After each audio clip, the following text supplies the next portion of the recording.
For Pacifica Radio, I'm Christina Onnested. A new round of ceasefire negotiations begins today in the Israel-Hamas war, though Hamas has declined to attend after its chief negotiator was assassinated in Iran last month that it blames Israel for. Israel, the U.S., Qatar, and Egypt are set to meet in Qatar today.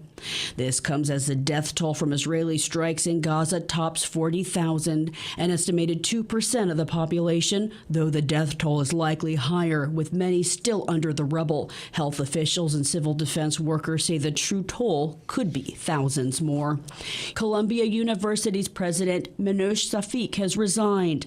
The school in Upper Manhattan was roiled this year by student protests against the war in Gaza, culminating in scenes of police officers carrying zip ties and riot shields storming a building that had been occupied by student activists. She's acknowledged the campus protests factored into her decision to resign.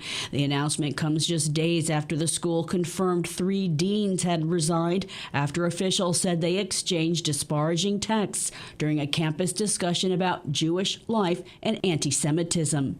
CEO of Columbia University Irving Medical Center, Katrina Armstrong, will serve as interim president.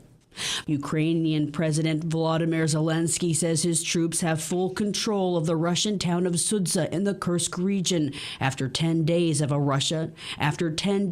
invading Russian territory. Zelensky said today a Ukrainian military commander's office is being set up in the town. It's the largest that Ukraine has reportedly seized so far, with a pre-war population of about 5,000.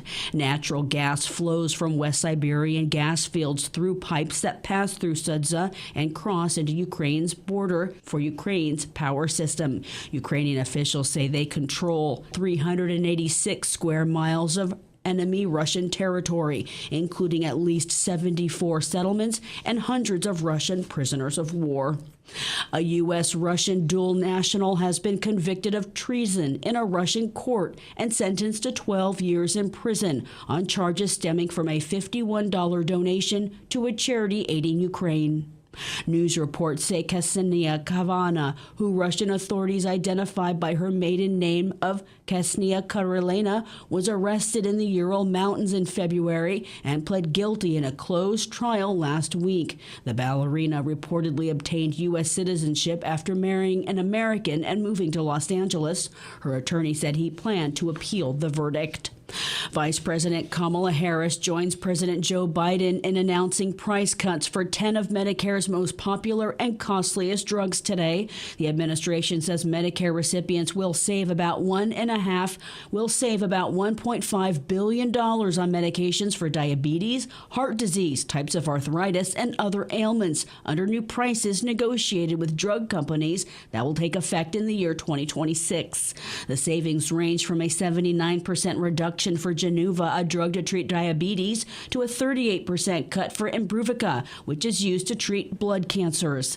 Medicare spent $50 billion covering the drugs last year. Donald Trump's vice presidential pick, Ohio Senator J.D. Vance, has agreed to debate his opponent, Democratic vice presidential candidate, Minnesota Governor Tim Walz, October 1st. Trump has invited reporters to his New Jersey golf club for a press conference today as he steps up criticism of his opponent, Vice President Kamala Harris. This a day after campaigning on the economy, where Trump tried to take credit for economic gains under the Biden administration. Christopher Martinez reports. Trump promised on his first day in office he would sign an executive order directing cabinet secretaries and agency heads to work to defeat inflation. He also repeated his drill baby drill mantra, and he promised to immediately eliminate, he says, every single job-killing regulation the Biden-Harris administration has created. Trump drew a contrast between the economic outlook under a Harris administration versus a Trump administration, while also taking credit for good economic news under the current Biden administration. If Harris wins this election, the result will be a Kamala economic crash, a 1929-style depression.